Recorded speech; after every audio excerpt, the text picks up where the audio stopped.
So what's up guys, I'm Black Ops Amazing. Welcome back to another video on the channel where today we are back with a zombies Q&A. It feels like it's been such a long time since we've done one of these just because, well, there's not really too much room for speculation and theories within Vanguard zombies. But I do have a few questions to answer from you guys today, and as always, if there's anything you want to know, leave it in the comment section below. But here we go, enjoy today's video, drop a like rating by the end. If you do, make sure you are subscribed if you haven't already, but let's get into this. Just before I carry on though, I do want to say that today's video is sponsored by NordVPN. Nobody likes being watched or tracked, even when you've got nothing to hide. That's why it's important you step up your privacy game. And when you're browsing through a VPN, your traffic is encrypted so nobody can see what you're doing online. A VPN can be useful for many different things. Say a game isn't available in your country, well, it's no problem, you can just use your VPN to change your virtual location. You can also use it to find discounts that are only available in other regions. You can use it to access over 5,200 servers in 60 countries, and block your favourite games in geo-restricted server. NordVPN comes in handy for many different things, also allowing you to game securely, so you can avoid DDoS attacks, block malware-ridden websites, secure browser traffic without affecting latency, and you get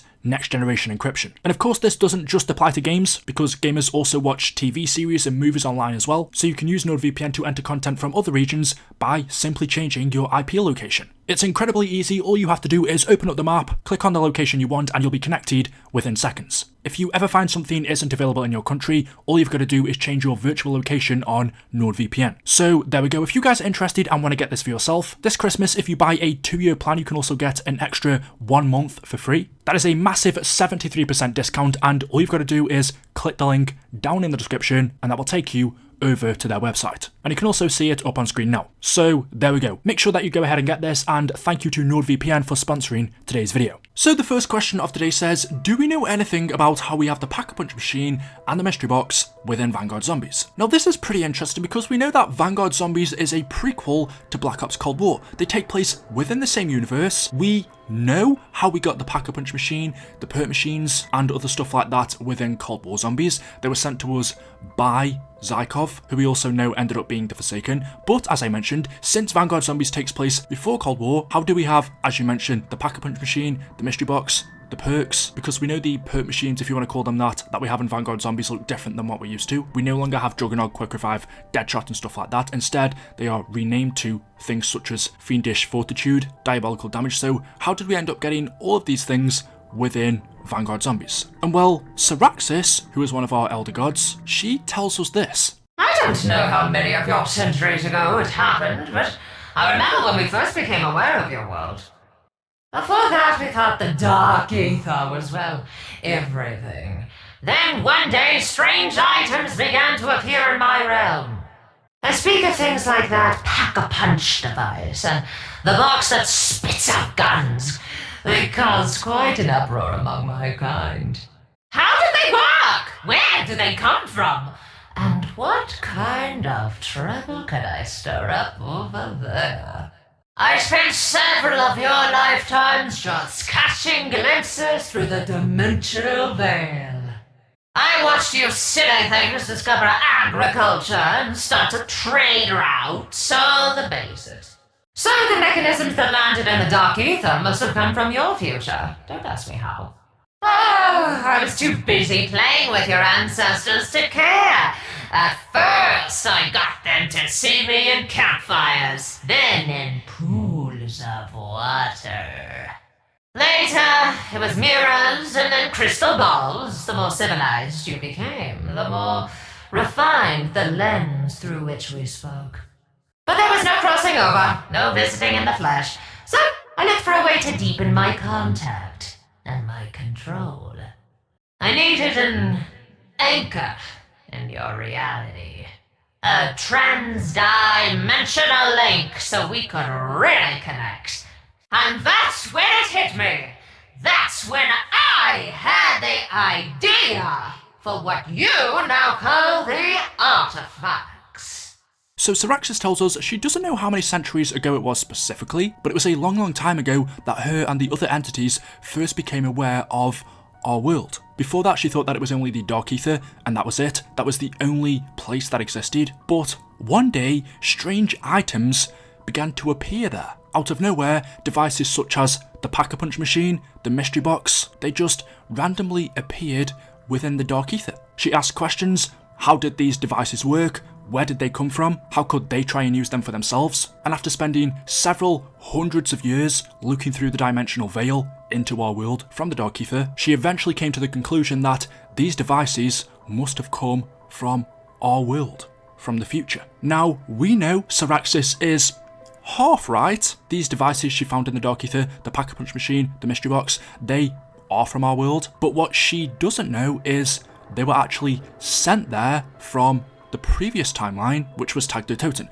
as we saw in that ending cutscene when Nikolai destroyed the summoning key and killed all of the premise characters, which in turn destroyed the multiverse. That then banished everything to the Dark Ether. So that would include the mystery box, the perk machines, the Pack-a-Punch machine, everything from our old timeline was sent to the Dark Ether. So that's how they ended up getting there. When Saraxis says she believes they must have come from our future, she is half right. They came from a multiverse that no longer exists, and they were also sent here during the 1960s. Vanguard takes place in the 40s, so technically they are from the future. Although if we look at the time they were developed, for example the Pack-a-Punch machine, you could say some of this stuff is from around the same time, the 40s. But if we go through each one of them one by one, the perk machines, their original designs, names, Juggernog, Quick Revive, we don't have in Vanguard. The perks we have in this game look different. We drink from fountains. That we do have an explanation for because it was Zykov who gave them to us in Cold War. Whilst Vanguard Zombies does take place after the events that happened at D-Machine, the whole incident surrounding the particle accelerator, without that whole event, Vanguard Zombies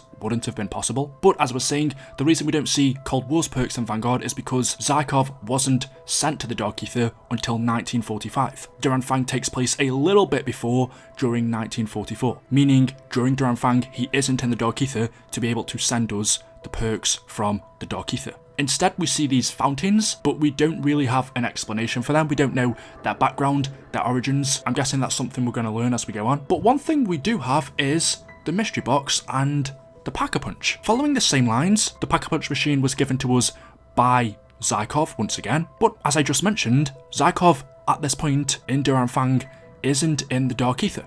So who is giving us this device? And it was actually Zykov who rebuilt this version of the Pack-a-Punch. It arrived in the Dark Ether from our old timeline, broken, and when Zykov arrived here, he rebuilt it and sent it into our world. But Zykov isn't in the Dark Ether yet, so one, how are we seeing the exact same version of the Pack-a-Punch that we saw in Cold War? That doesn't make sense. And two, who is sending it to us? Maybe other Elder Gods or entities in the Dark Ether that we don't know of, maybe someone else that is trapped in there, but how it looks exactly like the version we see in Cold War is a mystery, unless there's something I'm missing that doesn't add up. And the other one is the mystery box.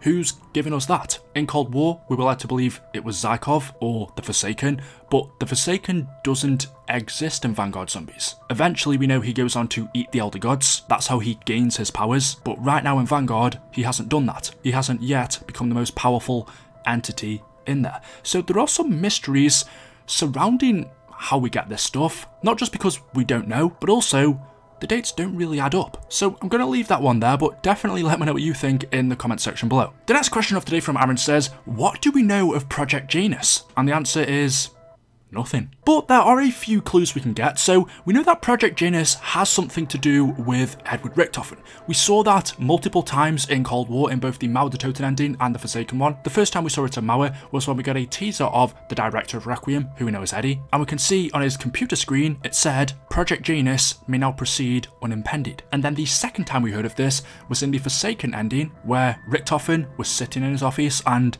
again on his computer screen we can see it says, entity acquired, all breaches sealed, Maxis locked within the Dark Ether. She is no longer a problem for Project Janus. Divert strike team to Black Site 13 for indefinite containment. I will shut down Requiem. Our agents can move on Weaver and the rest. So whatever Project Janus is, Richtofen believed that Maxis would have been a problem.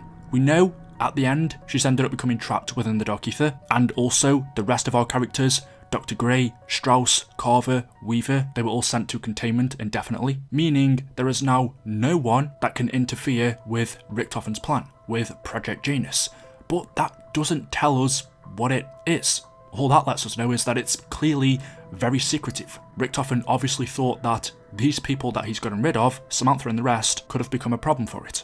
But that's no longer the case. We could get an idea of what this project could be because Janus, if you just search that word up, was an ancient Roman god. He was the god of beginnings, gates, transitions, time, duality, doorways, passages, frames, and endings. And he's usually depicted, whenever you see pictures of him, as having two faces. So if Richtofen has used the ancient god Janus as a reference to Project Janus, that could give us an idea of what it could be. If he was the god of gates and doorways, passages, time, duality, beginnings and ends. What have we heard of before in our zombies timeline? What do you think of when I talk about transitions, gateways, beginnings and endings? Well, one, you might think of our multiverse. A lot of those words were used during our old timeline. And when I think of gateways, I think of the gateway to the Dark Ether. Could Project Janus have something to do with that? This is purely just theory, but does it have something to do with Richtofen wanting to find a gateway to the Dark Ether? If it has anything to do with beginnings, endings and time, transitions, could it have something to do with him maybe trying to find a way to restore the multiverse? We don't 100% know if Richtofen can remember anything from the previous timeline. We think he might because he knows a lot about Samantha. He seems to remember her. He also suspiciously seems to know a lot about the Dark Ether. So it's very possible Richtofen does remember the multiverse because we know Samantha doesn't. And because of that, could Project Janus either be to do with Richtofen wanting to find a gateway to the Dark Ether for whatever reason, or could it have something to do with the old timeline? Could he be trying to find something from there, something that should no longer exist? Could he be trying to restore the old timeline and our old characters, Primus and Ultimus? We don't know. There are many theories, many possibilities as to what this could be, but the one thing we do know is I'm sure we're going to be finding out in TREYARCH'S next game, which will be in 2023. As we saw from the Forsaken ending, on screen it told us the story will be continued, so that should tell us that whatever TREYARCH'S next game is in 2023, the Zombies part will be a continuation of Cold War. It will take place after that, during the mid-1980s, so we're going to have to wait just a bit longer to find out exactly what Richtofen is up to with Project Janus. Anyway guys, there we go, that is it. That is all I have for you for today's video. As always, hopefully you have enjoyed. If you have, drop a like rating, make sure you are subscribed to stay up to date with the latest videos on the channel. Thank you for watching, and I will see you all in the next video. Until then, goodbye.